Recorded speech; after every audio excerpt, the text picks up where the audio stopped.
What fortune lies beyond the stars? Those dazzling heights too fast to climb. I got so hard to fall so far, but I found heaven as love swept low. My heart beating, my soul breathing. I found my life when I laid it down. Upward falling, spirit soaring. I touched the sky when my knees hit the ground.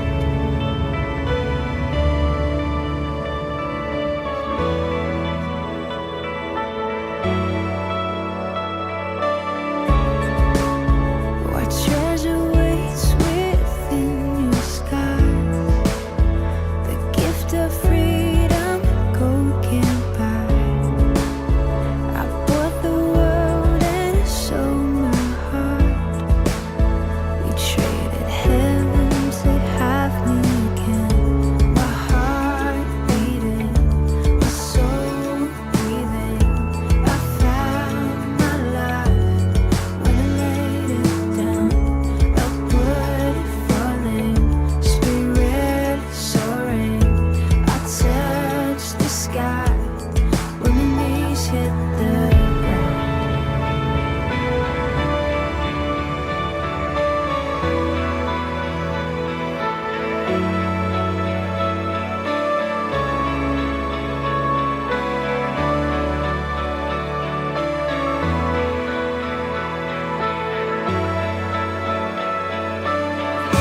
Finally here at your feet again.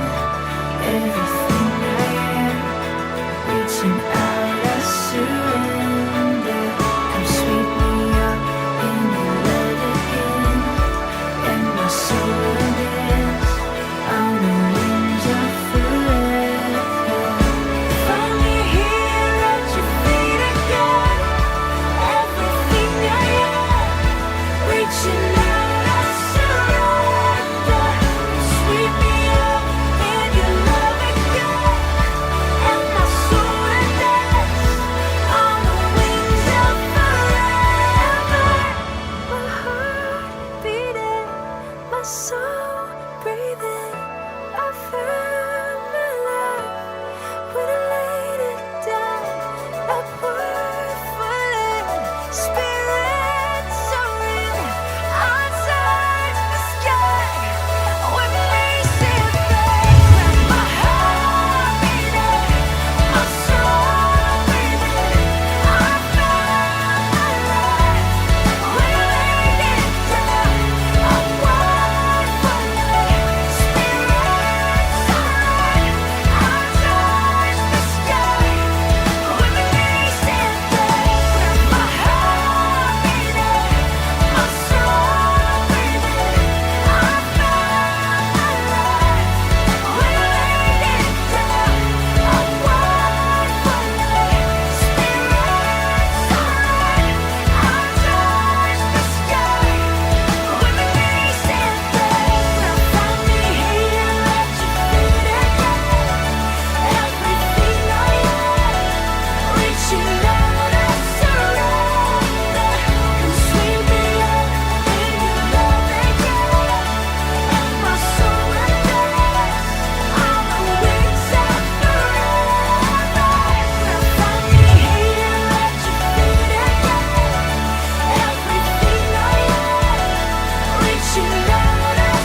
우리가 지금 대림절이라는 절기를 지나가고 있지 않습니까?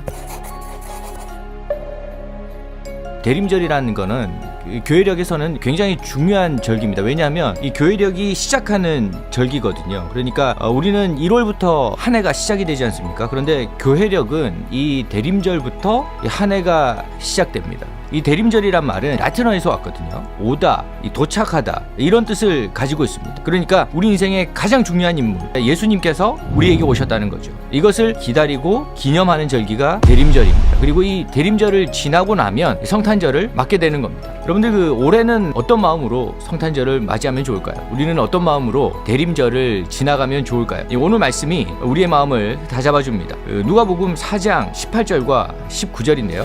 주의 성령이 내게 임하셨으니 이는 가난한 자에게 복음을 전하게 하시려고 내게 기름을 부으시고 나를 보내사 이 포로된 자에게 자유를 눈먼 자에게 다시 보게 함을 전파하며 눌린 자를 자유롭게 하고 주의 은혜의 해를 전파하게 하려 하십니다. 그러니까 예수님께서 오신 이유를 이렇게 밝히시고 계시는 거예요. 예수님께서 우리의 처지를 돌아보시겠다는 겁니다. 그리고 우리에게 참 자유를 주시겠다는 거예요. 이 아픈 마음이 있습니까? 그러면 그런 우리의 마음을 바라보시면서 아파하시고 그 아픔을 함께 나누시고 특별히 우리가 포로로 갇혀있는 바로 그곳으로부터 우리를 자유롭게 해주시겠다는 것입니다. 여러분들 우리가 예기치 못한 그리고 원하지 않는 이 멈춤의 시간을 만날 때가 있잖아요. 예컨대 취업 준비라든지 입시라든지 너무 바빠서 멈춰 있을 수밖에 없는 시간, 그리고 또 지금 우리가 겪고 있는 팬데믹처럼 우리의 힘으로는 도저히 해결할 수 없는, 그래서 아무것도 우리의 힘으로 할 수 없을 것만 같은 그런 멈춤의 시간. 하지만 우리를 치유하시고 자유함 주시는 주님께서 우리와 함께 하시기 때문에 이 또한 지나가게 하실 것이고 이 시간들을 통해서 우리에게 우리가 할 수 있었던 일보다 더 귀한 일들을 생각하게 하시고 더욱 깊이 주님을 만나게 하시고 우리를 더욱 깊이 성숙하게 하실 거라는 거예요.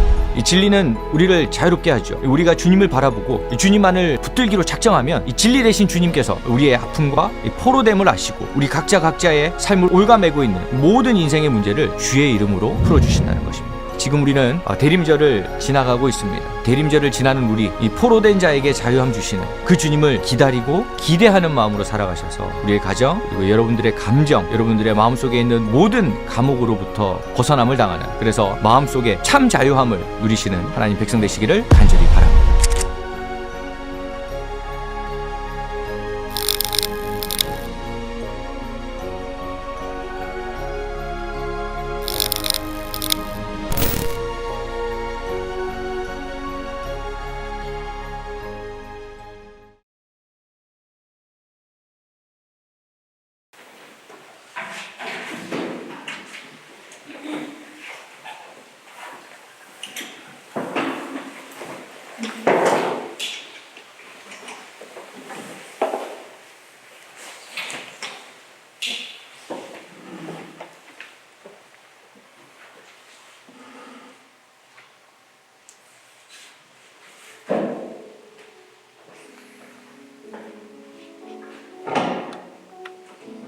오늘도 생명 주신 그 주님 부르심 따라 이 자리에 오신 여러분들을 주님의 이름으로 축복하고 환영합니다. 주님은 우리에게 이렇게 말씀하십니다. 하나님은 영이시니 예배하는 자가 영과 진리로 예배할지니라. 오늘도 우리는 영과 진리로 예배하는 예배자의 삶을 살아가야 할 줄 믿습니다. 이 시간 우리 잠시 기도할 때에는 주님, 나의 마음에 깨끗한 영을 부어주소서, 정결한 마음을 주소서, 그 주님의 마음, 주님의 말씀을 감사함으로 받는 심령을 부어주소서. 우리 주님 앞에 잠잠히 기도하겠습니다. 살아계신 하나님 아버지, 우리의 모습과 우리의 행동을 온전하신 주님 앞에 계십니다. 주님 앞에 붙들리지 않는 나아가는 삶을 고백하시고 주님 앞에 주장하시고 하나님 것이 하나님의 찬양을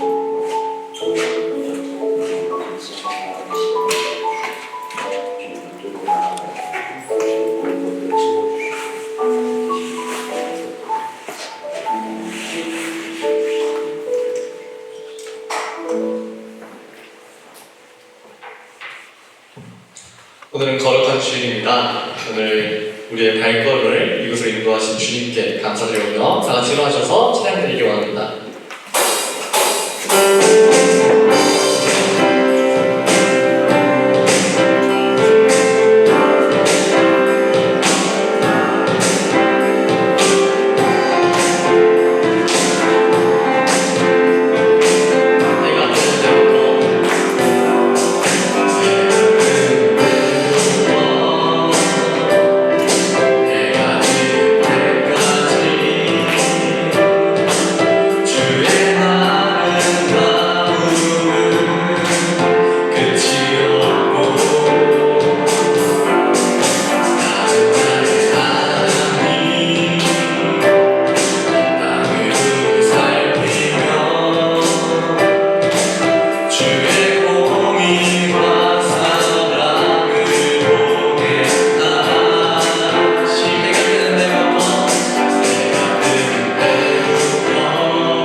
거친 바다 바라볼 때 큰 두려움에 나 잠기고 모든 소망 사라지네 나의 맘 무너져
조용히 겸손히 나갔으면 좋겠습니다.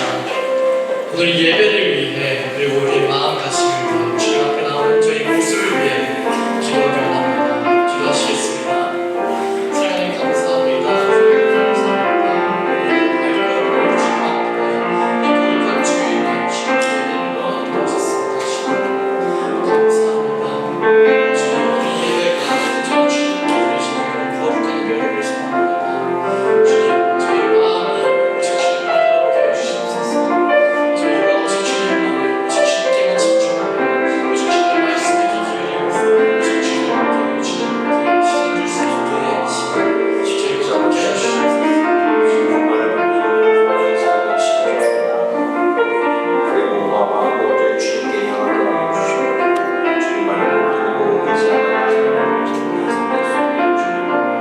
저희가 함께 해주시옵소서. 살아계신 하나님, 거친 파도가 일고 폭풍과 같던 우리의 한 주간의 삶에서 우리를 보호하여 주시고 우리를 이 자리 가운데 하나님을 찬양하며 나아가는 자리에 불러주시니 감사합니다. 주님, 내가 잠잠히 주를 기다리며 이 시간 주의 말씀 드리며 하나님 앞에 예배하며 나아가오니 이 시간이 우리에게 복된 시간 될 뿐만 아니라 하나님의 그 은혜를 온전히 경험하는 귀한 시간 될 수 있도록 주님 축복하여 주옵소서. 한 사람마다 채워주신 하나님의 이름을 찬양하오며 예수 그리스도의 이름으로 기도합니다. 아멘. 사도신경으로 우리 신앙을 고백하겠습니다. 나는 전능하신 아버지 하나님 천지의 창조주를 믿습니다. 나는 그의 유일하신 아들 우리 주 예수 그리스도를 믿습니다. 그는 성령으로 인도되어 동정녀 마리아에게서 나시고 본디오 빌라도에게 고난을 받아 십자가에 못 박혀 죽으시고 장사된 지 사흘 만에 죽은 자 가운데서 다시 살아나셨으며 하늘에 오르시어 전능하신 아버지 하나님 우편에 앉아 계시다가 거기로부터 살아있는 자와 죽은 자를 심판하러 오십니다. 나는 성령을 믿으며 거룩한 공의회와 성도의 교제와 죄를 용서받는 것과 몸의 부활과 영생을 믿습니다. 아멘.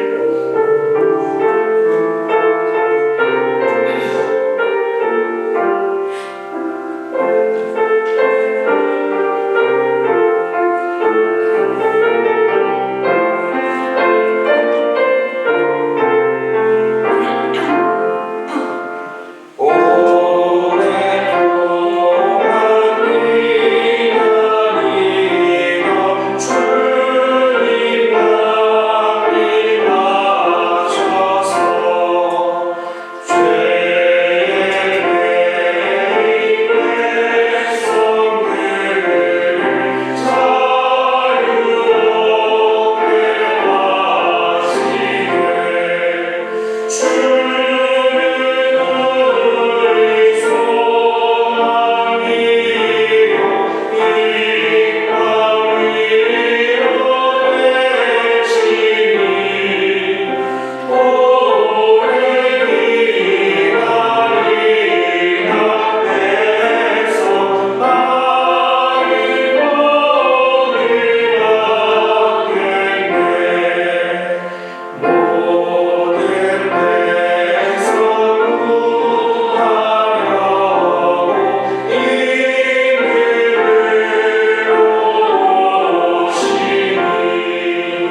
기도하겠습니다.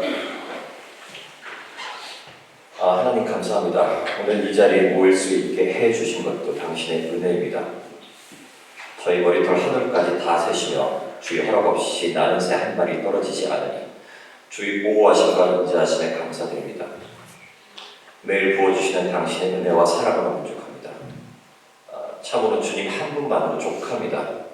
세상 그 어떤 쾌락과 성취, 사람과의 관계에서보다 주만으로 만족할 수 있기를 원합니다. 저는 너무 쉽게 커다란 은혜에 대해 망각합니다. 주께서 자신의 독생자를 보내주신 한 영혼의 사랑에 대해 쉽게 있습니다. 매일매일 일어나고 먹고 마시는 일상의 당연함이 저희 것이라 생각하며 내 인생의 주인으로 타고 있습니다. 주님, 마음을 돌려 당신을 저희 삶의 주인으로 모시며 살아가길 원합니다. 매일 당신과 동행하며 사는 일만이 저의 가장 큰 기쁨이 되길 원합니다. 주님, 헛되고 헛된 한치 앞도 모르는 세상사에 폭풍우 속에서 정처 없이 흔들리고 있습니다. 풍랑 속에서 이끄시는 이는 만물의 창조주이신 하나님의 힘을 믿습니다. 오늘 저희에게 허락하신 말씀으로 저희에게 성령을 통해 감동을 주셔서 한 주를 버티며 살아가게 도와주시옵소서. 매일매일 성령 충만함을 구합니다. 주의 어린 양들은 어리석고 연약하며 불완전합니다. 하지만 주께서 약할 때 도움 되신다 말씀하셨으니 저희 연약함을 고백하며 엎드려 주의 도우심을 간구합니다. 주님의 역사하심을 매일 체험하길 원합니다. 저희를 항상 사랑하신다 말씀하시고 울타리를 치사 악한 영으로부터 보호해 주시는 예수 그리스도의 이름으로 기도합니다. 아멘.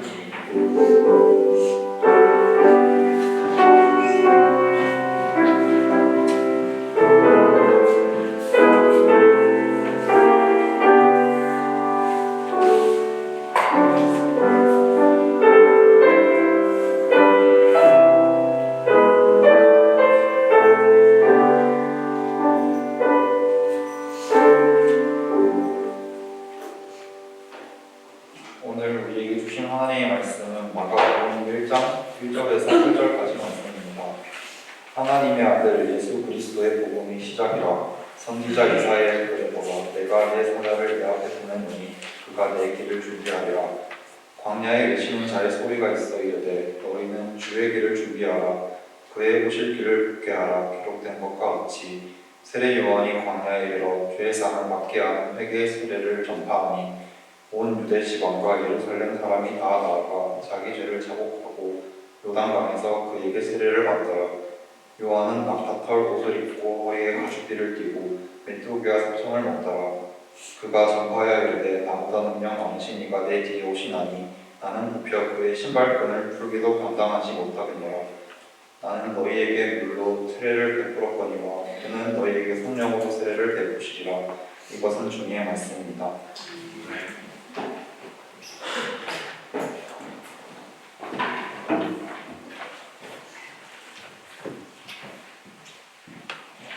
잘 지내셨죠? 잘 지내셨죠? 앞자기가 네, 좋습니다. 네, 오늘 말씀은 이제 마가복음 1장 1절에서 8절까지 있는 이 말씀으로 여러분과 같이 말씀들을 나눕니다. 이 말씀은 대림절을 저희가 기다리고 또한 대림절을 지나가고 있는 가운데 꼭 필요한 말씀이고 또 우리가 봐야 될 말씀이에요. 우리에게 잘 알려져 있는 기독교 베스트셀러 중에 한 권인 그 고든 맥도날드 목사님이 지은 내면 세계의 질서와 영적 성장이라는 책이 있어요. 거기에서는 그 두 종류의 사람의 삶에 대해서 이야기를 하고 있는데 한번 잘 들어보세요. 첫 번째는 쫓겨다니는 삶입니다. 쫓겨다니는 사람의 삶. 이 사람의 특징은 항상 사람들에 의해서 조종을 당해요. 그래서 사람들의 인정을 받기 위해 과도하게 일과 야망에 쫓겨서 살아가게 됩니다. 이렇게 쫓겨다니는 사람은 항상 많은 스트레스를 받고 살아가게 되고, 그래서 그 삶은 결국에는 겉으로는 성공한 것처럼 보이지만 내면으로는 실패한 것이 되었다라고 지적을 하고 있어요. 그렇게 쫓겨다니는 사람들 중에 대표적인 두 부류가 있는데 종교계와 또한 사업계에 종사하는 사람들이라는 것을 그 책에서는 그렇게 언급하고 있습니다. 이렇게 쫓겨다니는 사람에게 나타나는 증상들이 있는데 여러분들 한번 자가 진단을 한번 해보세요. 첫째, 오직 성취함으로써만 만족을 얻는다. 내가 목표로 한 일들을 성취했을 때 행복하고 그것을 이루지 못할 때는 항상 불만족하는 것. 둘째, 성취의 표상들에 집착한다. 가령 더 큰 집, 더 많은 지위, 더 많은 통장, 더 많은 돈 등을 얻는 것을 말하죠. 셋째, 쫓겨다니는 사람은 전인적인 인격에는 별로 관심이 없어요. 이러한 삶은 믿음의 삶이라고 하더라도 그 인격에, 내면의 인격을 다스리는 것에 초점을 맞추시는 것이 아니라 외면의 활동을 하는 것에 초점을 맞추고 많이 살아간다는 거예요. 그리고 마지막 넷째로는 쫓겨다니는 사람은 사람을 다루는 기술이 서툴고 미숙하다라는 거예요. 다른 사람과 잘 지내는 것은 별로 중요하지가 않아요. 오직 자신의 목표를 이루는 것에 더 관심이 많기 때문이죠. 여러분들은 혹시 어떤 삶이십니까? 이렇게 혹시 살고 계시지는 않은지요? 쫓겨다니는 삶이라는 것 자체가 우리 항상 바빠요. 그리고 항상 스트레스라는 게 존재해요. 그래서 내면에는 계속 함몰 운동이 마냥 채워도 계속 갈급하고 만족하지 못하는 삶이 이어지게 됩니다. 자, 그럼 반대로 두 부류의 사람이 있다고 아까 말씀을 드렸으니까 이제 반대 한번 봅시다. 이게 이제 우리가 하나님 앞에 올바르게 나아가야 될 거예요. 둘째로는 이 세상에서 부름받은 사람의 삶을 살아가는 사람들입니다. 자, 그리스도인들은 누구입니까? 그리스도인들은 예수 그리스도께 부름받은 사람들이에요. 그렇기 때문에 그리스도를 따르도록 우리는 부름을 받았습니다. 그리스도인이라면 누구나 다 그렇게 부름받았고 그 부름받은 상대로 살아야 하지만 모든 사람이 사실 그런 삶을 사는 것은 또 아니기는 해요. 오늘 그래서 이 본문 말씀에 나오는 것처럼 부름받은 사람의 대표적인 인물이 바로 세례 요한입니다. 이 마가복음은 사복음서 중에 가장 먼저 지어진 책이에요. 그래서 사복음서가 지어지고 마가복음에 쓰여진 그 목적은 예수님이 하나님의 아들이심을 우리에게 알리는 것이라고 이제 요한복음 1장 1절에 이제 하나님의 아들 예수 그리스도의 복음의 시작이니라라는 말씀을 하고 있죠. 오늘 마가복음에서는 공허한 세상살이로 항상 분주하고 쫓기고 상처받고 힘들어하는 사람들에게 하나님의 아들 예수 그리스도의 그 복음의 시작이 대안이 될 수 있다는 것을 보여주고 있어요. 예수 그리스도를 하나님의 아들로 믿고 고백하고 증거하면서 살아가는 그 삶 자체가 복된 삶이고 기쁨의 삶이 된다는 것이죠. 바로 그것을 부름받은 사람이 세례 요한이었다는 거예요. 무엇보다 이 세례 요한은 자신이 부름받은 것에 대한 확신이 있었고 또한 그 확신에 걸맞게 하나님 앞에 삶을 드리며 살아왔던 것을 볼 수가 있습니다. 부름받은 자는 자신이 누구인지를 알아요. 4절 말씀에서 보니까 세례 요한이 광야에 이르러 죄사함을 받게 하는 회개의 세례를 전파하니라고 4절 말씀에 적혀져 있습니다. 다른 복음서에서는 회개의 세례와 아울러 세례 요한은 회개의 메시지를 증거했다라고 기록하고 있어요. 회개하라, 천국이 가까이 왔느니라. 세례 요한은 자신은 사람들의 마음이 그리스도께 향하도록 외치는 자, 그리고 그것을 준비시키는 자의 소명을 가지고 있다라고 고백하면서 자신은 광야에서 외치는 자일 뿐이다라고 이야기를 했죠. 그죠? 세례 요한은 스스로가 자기가 누군지를 알고 있는 사람이었어요. 누군가 세례 요한 당신은 누구입니까? 라고 물으면 세례 요한은 이렇게 답을 했을 거예요. 나는 광야에 외치는 자의 소리입니다. 나는 회개의 세례를 주는 자입니다. 세례 요한은 처음부터 끝까지 광야에서 외치는 자의 삶을 살아왔고 회개의 세례를 주는 자의 삶을 살아왔어요. 그 사명을 위해서 그는 결국 그 헤롯에게 목숨까지 바쳐지는 일에도 당하게 되죠. 최선을 다하는 그 부름받은 사람의 그 사명은 끝까지 젊은 인생 가운데 인생을 마쳤지만 끝까지 그 삶을 나아왔던 것을 우리가 볼 수 있어요. 세례 요한이 자신의 그 삶을 살아가면서 삶을 살아갈 때 유혹이라는 게 없지 않았을 거라 생각을 합니다. 요한복음 3장에서 뭐라고 이야기하냐면 세례 요한의 제자들이 세례 요한에게 와서 이렇게 이야기해요. 랍비여, 선생님과 함께 요단강 서편에 있었던 자들이 선생님이 증언하시던 예수에게 가더이다. 모두 다 가더이다. 세례 요한이 회개의 세를 전파할 때 요단강에 사람이 미어질 정도로 다 몰려왔었는데 예수님이 따당 등장하고 난 이후에는 다 예수님에게로 다 향하게 되는 그 순간의 삶 가운데 얼마나 그 삶이 허무할 수도 있고 유혹이 많았겠어요. 내가 지금 뭐 한 거지? 라는 생각이 들 수도 있었을 것 같아요. 근데 세례 요한은 그 상황 가운데서도 절대 비동하지 않았습니다. 열받지도 않았고 그 순간에서 당연히 자기의 삶은 그렇게 해야 됨을 다시 요한복음 3장에서 또한 이렇게 말하는데 나는 그리스도가 아니요 그의 앞에 보내심을 입은 자라 라는 말을 하게 있어요. 세례 요한은 자기가 누군지를 알고 있었고 그 자기가 가지고 있는 분수대로 넘치지 않게 그 삶을 살아갔던 것을 우리가 볼 수 있게 됩니다.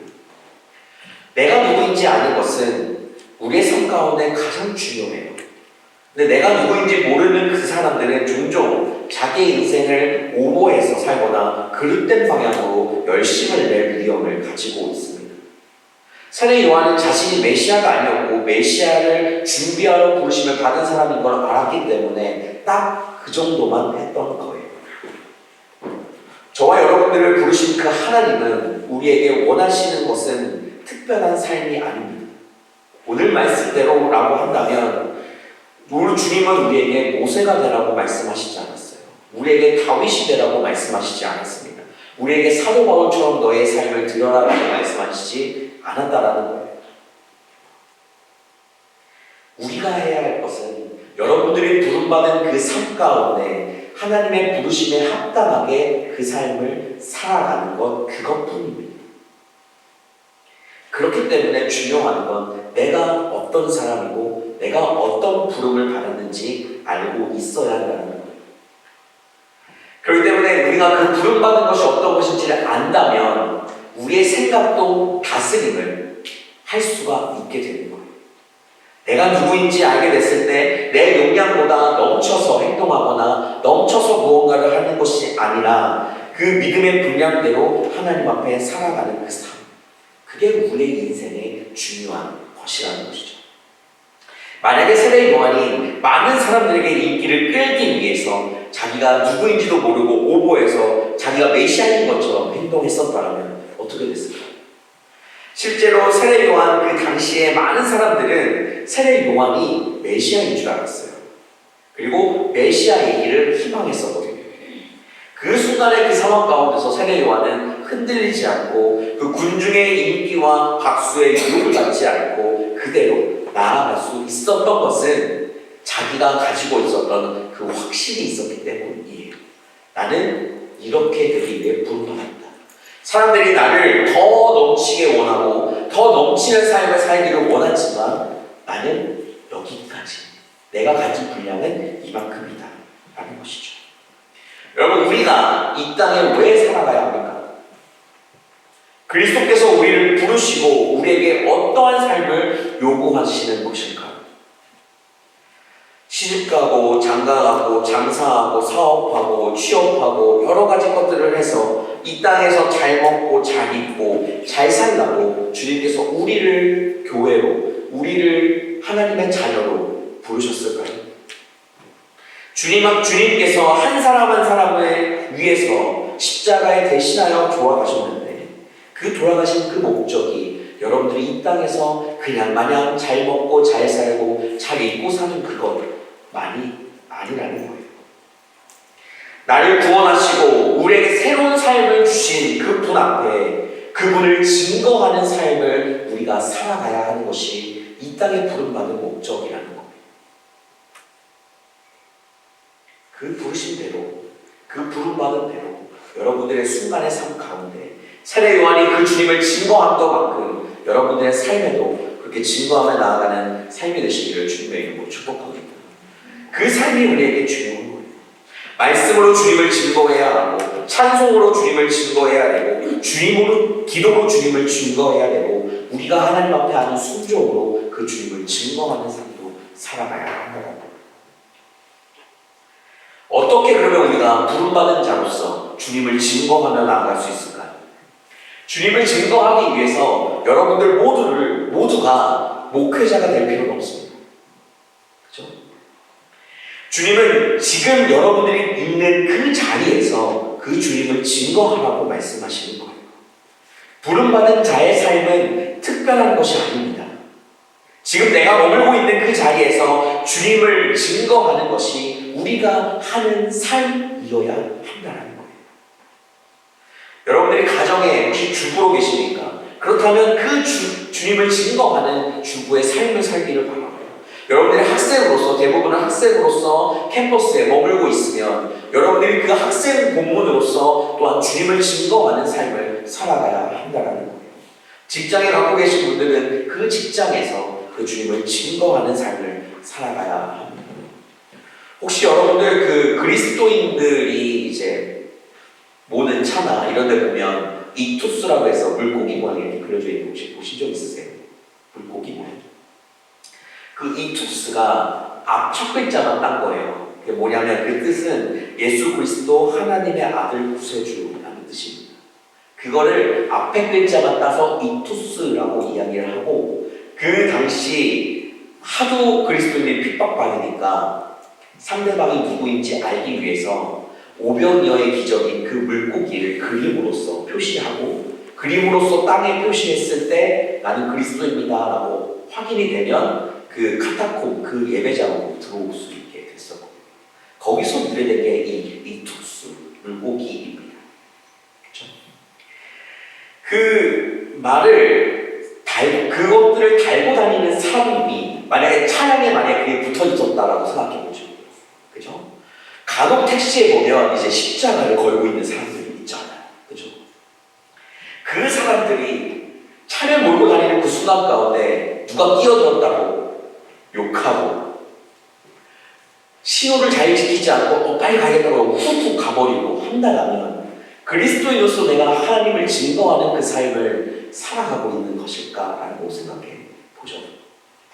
우리의 순간의 삶 가운데 하나님을 증거하고 주님 앞에 우리가 이 세상을 올바르고 정직하게 살아가야 하는 것은 분명히 지켜야 될 것들입니다. 그게 우리가 그 정직하게 행동하는 하나하나가 우리가 하나님 앞에 거룩하게 삶을 살아가는 그 행동 하나하나가 우리가 이 세상 가운데서 주님을 증거하는 삶이라고 믿고 살아가는 여러분들 되시기를 바랍니다. 부름받은 자의 삶은 그렇게 자기의 부르심을 확실하게 아는 것뿐만 아니라 단순한 삶을 살았습니다. 6절 말씀을 같이 한번 볼까요? 6절 말씀 같이 한번 읽어보겠습니다. 6절입니다. 시작.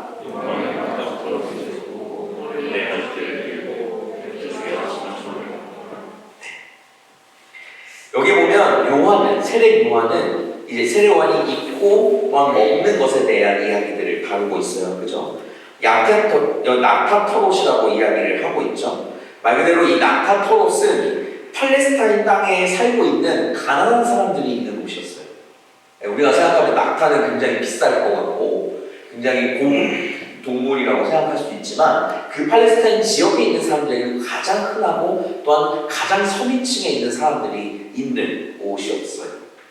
그리고 허리에 가죽띠를 띠고 있었다라고 이야기하거든요.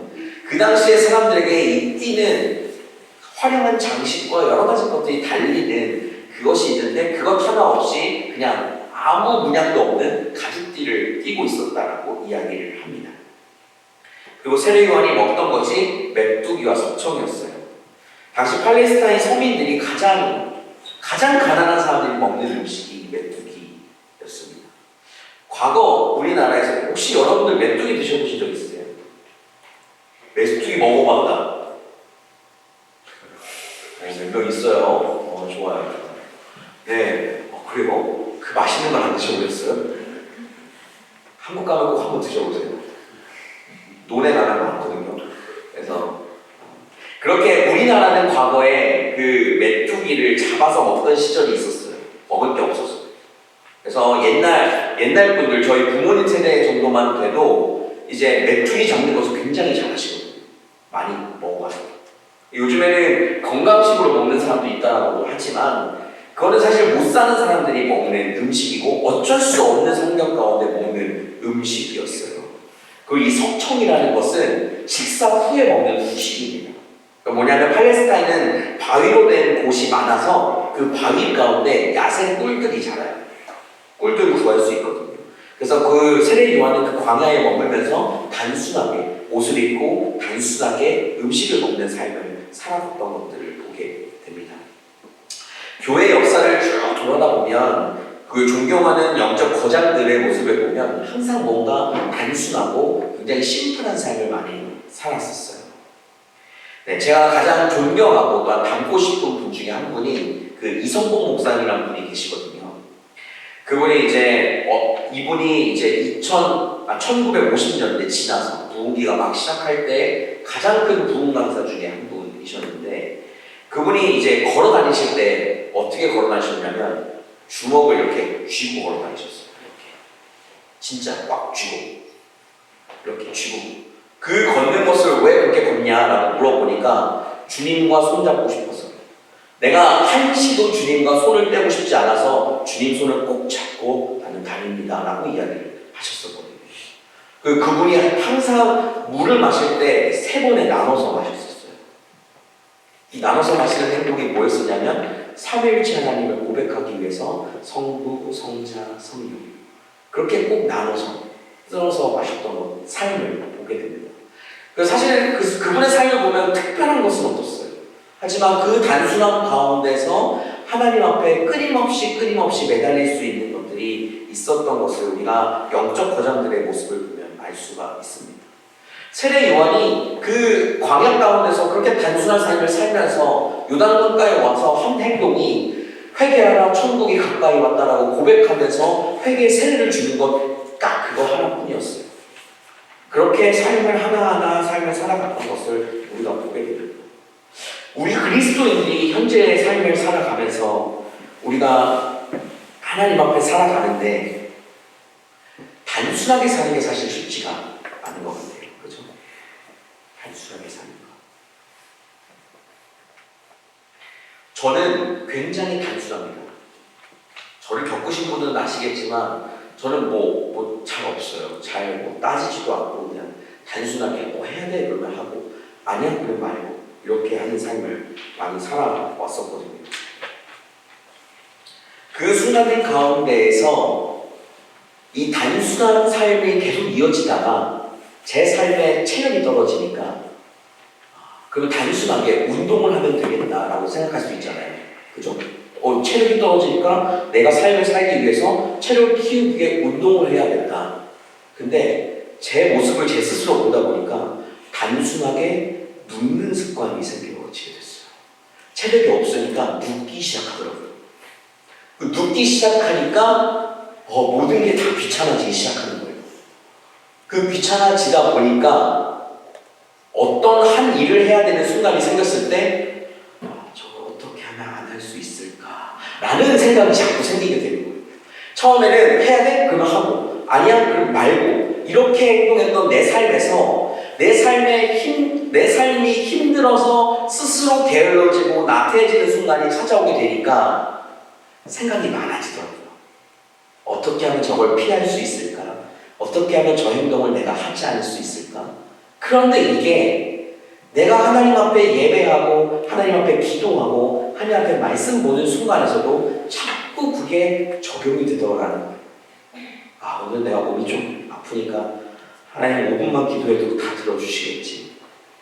그냥 무작정 하나님 앞에 기도해야 된다는 건 알지만 내가 어느 순간에 내 삶이 단순하다고 생각하는 것보다 무언가 내 스스로를 챙기려고 하는 게 많아지다 보니까 점점 그렇게 내 삶이 바뀌어가는 것을 좀 보게 됐어요. 그렇게 우리가 하나님 앞에 단순하게 삶을 살아가야 하는데도 불구하고 우리의 삶에 여러 가지 순간과 환경들이 닥쳐오다 보면 참 단순하게 사는 게 어려운 것 같기는 해요. 그런데 그게 우리가 부름받은 자의 삶을 살 때에도 방해가 될 수 있다는 것을 기억하셨으면 좋겠어요. 우리가 부름받은 자로 삶을 살아가는 것에 가장 중요한 것은 그 주님을 증거하는 삶을 사는 겁니다. 증거하는 삶을 산다는 것은 하나님의 말씀을 내 삶 가운데서도 온전하게 전하고 그대로 살아가려고 노력한다는 것이에요. 소명자라고 부르는 그 사람들, 하나님 앞에 부름받은 사람들은 항상 대가를 가지고 살아가게 됩니다. 주님을 위해서 불편해하는 것을 거부하지 않아요. 내가 주님을 위해서 때로 비춰내놓고 때로 불쌍해 보이는 순간이 찾아오게 되더라도 하나님 앞에 그 순간의 삶을 인정하고 받아들일 수 있는 것이 바로 부름받은 자의 삶입니다. 우리가 교회 생활을 하면서 힘들어하는 것은 어떤 것이 있을까요? 우리에게 석청과 또한 낙타터록 같은 불편함이 무엇이 있을까요? 우리는 사실 주님을 위해서 조금은 더 불편하고 조금 더 고생을 요구하는 순간과 때가 분명히 찾아올 때가 있어요. 그런데 현대교회는 점점 가면 갈수록 주님을 위한 고생하는 것을 참지 못하는 것 같아요. 그게 우리에게 익숙해져 보니까 우리의 신앙에서도 그런 것들이 드러나는 것 같아요. 대표적인 예를 보면 이제 한국 교회를 예를 드는 거예요. 한국에서 여러분들이 다녔던 교회들을 한번 생각해 보세요. 다 그런 것은 아니지만 많은 성도들이 모이는 교회에서 모든 사람들이 봉사로서 순서를 맡아가며 음식과 청소와 여러 가지 것들이 돌아가게 됩니다. 그렇죠? 근데 요즘 들어서 점차 한국 교회들이 돈 주고 그냥 사람 쓰면 안 되냐? 내가 헌금을 더 할 테니까 그냥 사람 써서 밥하고 사람 써서 청소하자 라는 이야기들이 많이 나오기 시작했다는 거예요. 그렇게 되어 있는 교회들도 많아요. 제가 어느 교회에 이제 가서 이제 딱 주방에 이제 저희 이제 점심에 국수 먹는 교회였었거든요. 그래서 그 식당 안에 이제 봉사하시는 보통 권사님들이 많이 들어가서 그 터줏대감처럼 이제 하시잖아요, 일들을. 그래가지고서 있었는데 한 가지 놀라운 소식을 들은 게 저분들은 교회 안 다니는 분이라는 거예요. 돈 받고 온 요역이에요. 돈 받고 온 요역이 국수 면을 삶고 그거를 교인들한테 대접을 하고 있는 거예요. 이분들도 교회 다녀야 되는 사람들 아닙니까? 사실. 그죠? 그러니까 그게 우리 한국 교회에서 계속 편해지고 내가 조금 더 돈을 내면 편해질 수 있으니까 그렇게 삶을 살아가는 것이 익숙해지게 된다는 거예요. 그래서 주님을 위해서 하는 일에 불편함이나 고생을 피하기 위해서 계속적으로 그런 것들이 이루어지게 되고 그러한 삶이 우리 삶 가운데 계속적으로 이어지다 보면 우리의 신앙 자체의 야성을 잃어버리게 되는 것이 많아지게 돼요. 편하게 잘 먹고 잘 입고 잘 살고 그럴 때 하나님에 대한 소망이 이루어지게 되고 잊어버리게 되고 소망이 점점 희미해지는 거예요.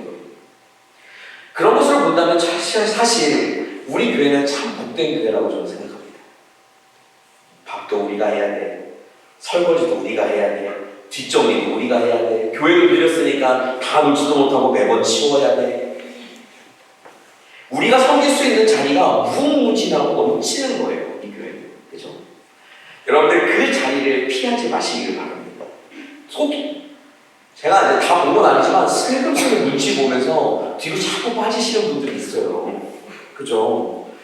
그렇게 삶을 살지 않으시기를 바라요. 우리 옆 사람 보면서 한번 이야기해 볼까요? 도망가지 말자.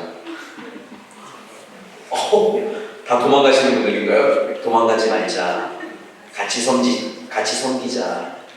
우리의 순간의 삶 가운데 교회를 우리가 하나로 이끌어가는 순간에서 또한 교회에 부름받은 자리로 우리가 있는 이 순간 가운데서 우리가 해야 될 일이 바로 그런 일들이에요. 성지순례를 가보면 광야라는 곳이 있는데 세례 요한이 머물던 그 광야는 모래바람으로서 일단 먼저 불편해요. 그리고 밤에는 춥고 낮에는 더운 곳이거든요. 한마디로 사실 사람이 살만한 공간이 아니에요. 한마디로 걸치고 힘든 곳이 바로 그곳입니다. 그곳에서의 음식은 단순해야 될 거고 또한 그 복장 또한 단순해야만 했을 거예요. 그렇지 않으면 살아갈 수가 없기 때문이죠. 우리는 광야에 살고 있지 않다라고 말할 수는 있지만 사실 우리가 처해 있는 모든 순간과 이 환경도 광야와 같다라고 볼 수가 있어요. 세례 요한이 머물던 그 광야보다 더 힘들고 또한 더 메마른 곳이 바로 우리가 살고 있는 곳 아닐까요? 그곳에 그 순간의 삶 가운데 힘듦과 목마름을 채우는 유일한 길인 하나님 앞으로 나아가는 곳에 여러분들의 삶이 오늘 부름받아 이 자리 가운데 왔단 말이죠. 그러면 우리의 삶은 그 광야 가운데서 우리를 건져내 주시고 그 광야 가운데 우리에게 모든 것을 먹이시고 채워주시는 그 만나와 메추라기를 주시는 그 하나님을 믿고 의지하는 삶을 살 때 우리의 삶은 하나님 앞에 열리고 그 주님만 바라보고 나아갈 수 있는 삶이 될 수 있다는 겁니다. 우리의 길은 우리의 인생은 나그네 길이라는 말을 많이 쓰잖아요. 그 나그네 길은 사실 단순해야 합니다. 복잡하고 자기가 갖고 있는 것이 너무나도 많으면 자꾸 뒤를 돌아보게 되고 자꾸 후회하게 되고 자꾸 그렇게 미련이 남아지게 된다는 거죠. 주님께서 여러분들을 불렀어요. 그 부르심 가운데 여러분들의 삶은 어떻습니까? 그 부르심으로 여러분들의 그 삶은 어떻게 살아가기를 원하십니까? 우리의 삶이 주님 앞에 온전히 그 부름받은 자의 삶으로 나아가는 삶이 되시기를 주님의 이름으로 축복합니다. 요한복음 3장 30절 말씀 같이 한번 읽어볼게요. 요한복음 3장 30절입니다. 시작.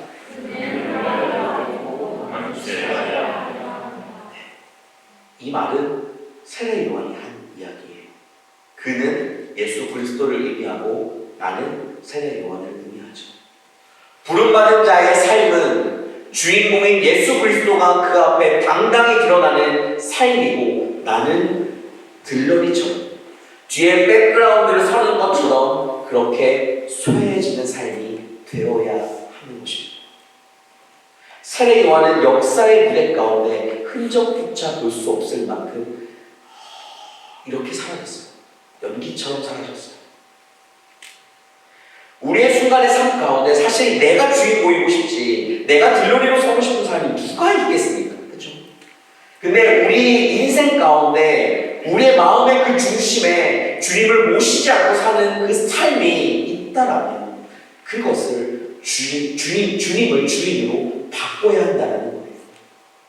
여러분들의 어떠한 생각, 나의 욕심, 내가 가지고 있는 어떤 가치관, 계획, 내가 가지고 있는 경험, 그것으로 하나님이 내 삶 가운데 일하시는 것을 방해하지 말아야 합니다. 그게 똑같이 내 삶을 주님 앞에 드렸을 때 부름받은 자로서 내가 하나님 앞에 그 부름으로 하나님 앞에 그 삶을 증거하며 나아가는 삶을 살아갈 수 있게 될 거예요. 부름받은 자로 살아간다는 건 사실 쉬운 건 아닙니다. 내가 하고 싶은 것도 있고 이루고 싶은 것도 있고 이 땅에서 여러분 사실 하고 싶은 거 많잖아요. 그죠? 저도 그래요. 그렇기 때문에 우리가 부름받은 자로서 주님 앞에 모든 것을 다 내려놓고 살아간다는 건 쉽지 않습니다. 여기에서 말하는 것이 포기하라는 뜻이 아니에요. 여러분들이 하고 있는 그 일들 가운데 여러분들이 그 부름받은 자리라고 여러분들이 믿으시고 그 일들 가운데 행하면서 주님을 증거하는 삶을 살아야 한다는 것을 말하고 있는 겁니다. 여러분들의 삶의 그 중심에 그 주님을 주인으로 모시고 나아가는 여러분들 되시기를 바랍니다. 주님이 이 땅 가운데 오신 이유, 이 땅 가운데 우리를 위해 십자가에 죽으신 이유, 그건 우리가 그 주님 예수 그리스도를 닮아 이 땅 가운데 살아가기를 원하시기 때문이었습니다. 그렇게 화평 가운데 오신 그분을 만나고 살아가는 여러분들의 한 주간이 되기를 주님의 이름으로 축복합니다. 기도하겠습니다. 살아계신 하나님, 하나님께서 우리에게 세례 요한을 보여주시니 감사합니다. 우리가 예수 그리스도를 닮아 주님의 제자로 살아가야 되는 그 순간의 삶 가운데서도 우리가 하나님 앞에 세례 요한처럼 하나님 앞에 부름받은 자의 모습이 어떠한지를 다시 한번 보게 하시니 감사합니다. 그 모습 가지고 주님 한 주간 우리가 살아가겠사오니 그 모습대로 살아갈 때 우리의 삶이 복되고 복된 삶 될 수 있도록 주님 우리의 삶 모든 것들을 충만하게 채워주시고 붙잡아 주옵소서. 하나님, 우리가 아직 주님 앞에 내려오지 못하는 건 하나님 쉽지 않습니다. 하나님 앞에 그 모든 것 내려놓는 건 사실 어렵습니다. 하지만 말씀 들었으니 하나님 그렇게 할 수 있는 용기를 주시고 그렇게 나아갈 때 하나님 하나님 앞에 사랑받고 또한 칭찬받는 우리의 삶 될 수 있도록 주님 축복하여 주옵소서. 채워주신 하나님의 이름을 찬양하며 예수 그리스도의 이름으로 기도합니다. 아멘. 자, 같이 봉헌하겠습니다.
오늘도 우리에게 말씀하여 주시니 감사합니다. 그리고 우리의 한 주간도 주님께서 지켜주시니 감사합니다. 하나님께 감사한 것들이 너무나도 많고 그 하나님께 감사한 그 은혜를 온전히 주님 앞에 예물로 주님 앞에 드리오니 예물을 드리는 모든 손길을 주님 축복하여 주시고 예물이 온전하게 하나님의 사랑을 전하는 도구로 쓰임받게 하여 주옵소서. 성도들을 위로하고 축복하는 물질로 쓰임받게 하여 주셔서 하나님 앞에 드리는 이 모든 예물이 정말 주님의 뜻 가운데서만 전해지며 사용될 수 있도록 주님 함께하여 주시고 붙잡아 주옵소서. 채워주신 하나님의 이름을 찬양하며 드릴 때마다 채워주시는 그 은혜를 경험하게 하여 주시고 그 채워주신 것에 감사하는 삶이 될 수 있도록 우리의 삶을 넉넉하게 하여 주옵소서. 함께하신 주의 이름을 찬양하며 예수 그리스도의 이름으로 기도합니다. 아멘. 우리 다같이 자리에서 일어나셔서 하나님 앞에 주님 놓고 나가겠습니다.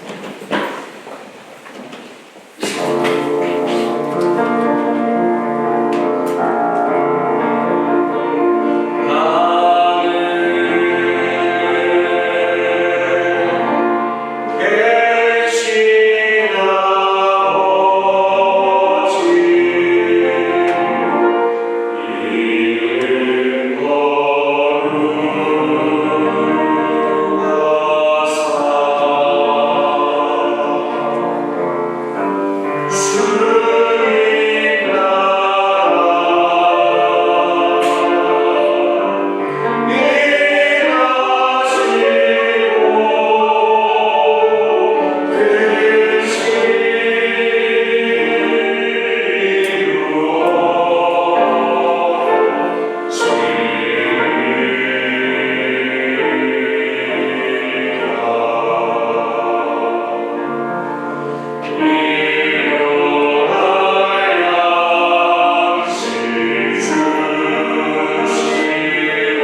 우리를 위해 독생자를 내어주신 하나님의 크신 사랑과 우리를 말씀 안에 깨닫게 하시고 깨어있게 하시는 성령님의 충만하심과 내주하심이 이번 한 주 부름받은 자로 그 삶을 단순하게 살기로 다짐한 모든 성도 위에 그들의 학교와 직장 그리고 가정 위에 한국에 있는 가족들 위해 지금부터 영원까지 함께 하옵시기를 간절히 축원하옵나이다. 아멘.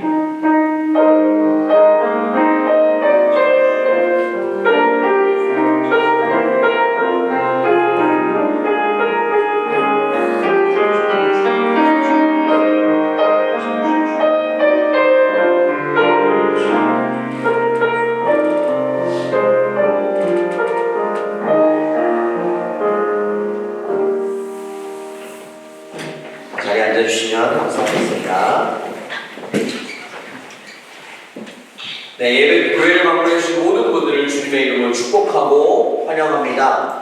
오늘 새로 오신 분이 있어서 잠깐 소개를 하려고 합니다. 김영윤 형제님 그리고 지소영 자매님 두 부부십니다. 4일 전이겠네요. 4일 전에 네트몰트 오셨다고 합니다. 잠시 자리에서 일어나주시면 박수로 환영하겠습니다.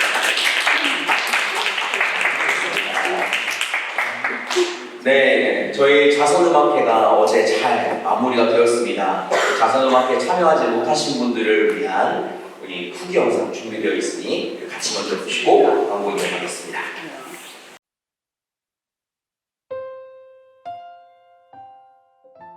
Dies inspirierende Bibelvers aus Epheser Kapitel 2, Vers 10. Ist unser Friede, der uns zwei eins gemacht hat.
주가 돌보시니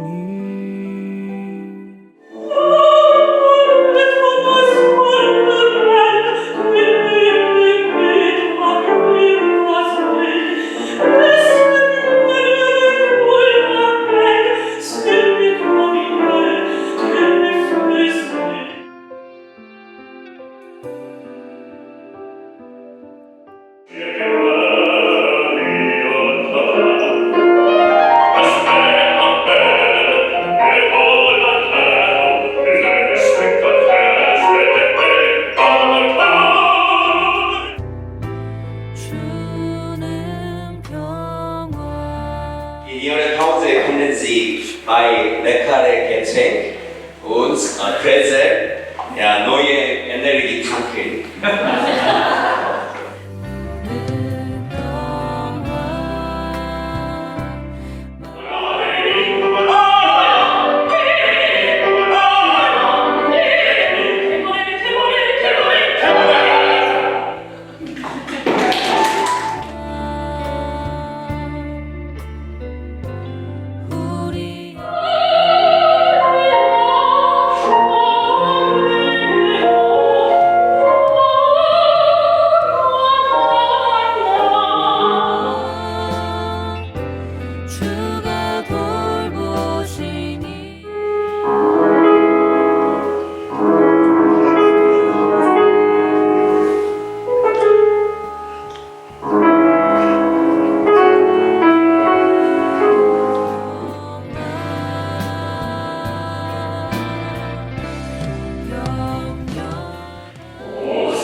네, 좋은 시간이었고 잘 마무리가 되었던 것 같습니다.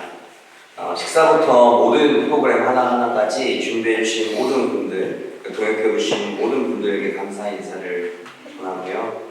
어제 총 모인 수익금은 이제 495유로였습니다. 이스라엘에 계신 최한병 목사님에게 저희가 후원을 하기로 했기 때문에 그분이 있는 한국 계좌로 저희가 보내게 됩니다. 그래서 한국 돈으로 보니까 70만 원이에요. 그리고 제가 따로 몇몇의 지인분들에게 이제 받은 후원금들이 있어서 총 100만 원을 저희가 보낼 수 있게 되었습니다. 그러니까 여러분들 모두가 다 감사하고 또한 이 모든 것들이 또한 이스라엘 평화를 위해 또한 우리에게도 평화가 되는 귀한 시간이 되기를 많이 기대하고 소망하고 또 여러분들도 태어날 때마다 이스라엘을 위해서 기도해 주시는 여러분이 되시기를 바랍니다. 자, 이 준비되어 있는 이 모든 영상은 이제 유튜브에 올라갑니다. 지금 업로드가 되고 있어요. 제가 버튼만 누르면 바로 공개가 됩니다. 여러분들이 해줘야 할 게 뭘까요? 구독과 좋아요, 알림 댓글. 여러분들 교회 이제 저희가 못 오신 많은 분들을 위해서 올라가고 전체 풀 영상과 그리고 여러분들 개별 각자의 영상들이 올라가게 됩니다. 여러분들을 기억해 주시고 아마 제가 지금 후기 영상을 공개로 해놨는지는 모르겠는데 전체 영상이 아마 공개로 돼 있을 거예요. 제가 전체 영상 올리는데 굉장히 고민이 많았거든요. 제가 독일어를 너무 못해서 너무 고민이 많았지만 그렇게 다 이해해 주시다 봅니다. 한국인이 독일어 잘해봤자 얼마나 잘하겠습니까? 그죠? 네, 그런 마음으로 그 전체 분위기를 담기 위해서 전체 영상도 올렸으니까 봐주시고 또한 많은 분들에게 이 평화를 또한 전하는 여러분들의 삶이 되시기를 많이 따뜻한 이 12월이 되기를 소망해 봅니다. 자, 오늘부터 이제 그룹 모임이 시작하게 됩니다. 자, 다시 한번 그룹 모임이 자기가 어디 부른지 모르시는 분들이나 장소를 모르시는 분들도 있기 때문에 한 번 더 띄워드립니다. 네. 그래서 여러분들이 해당하는 장소로 가시면 되고 본당 1층은 여기고요. 그리고 본당 2층은 저 위에입니다. 그 식당은 개마인대자를 의미하는 거고, 네, 그렇죠? 그리고 쇼파방은 어제 남자 대기실로 썼던 그 장소이니까 여러분들 시간 되시면 다 참여하셔가지고 함께 모임하고 오늘은 그렇게 무겁지 않은 모임으로 하게 될 겁니다. 이렇게 기억해 주시고 같이 운동을 해주시면 되겠습니다. 여기에 혹시 속해 있지 않으신 분들은 본당 1층으로 같이 모여주시면 될 것 같습니다. 그리고 오늘 그룹 모임을 위해서 어제 저희가 프레첼이 좀 남았어요. 그래서 그 프레첼을 지금 아마 밑에서 데우고 있을 겁니다.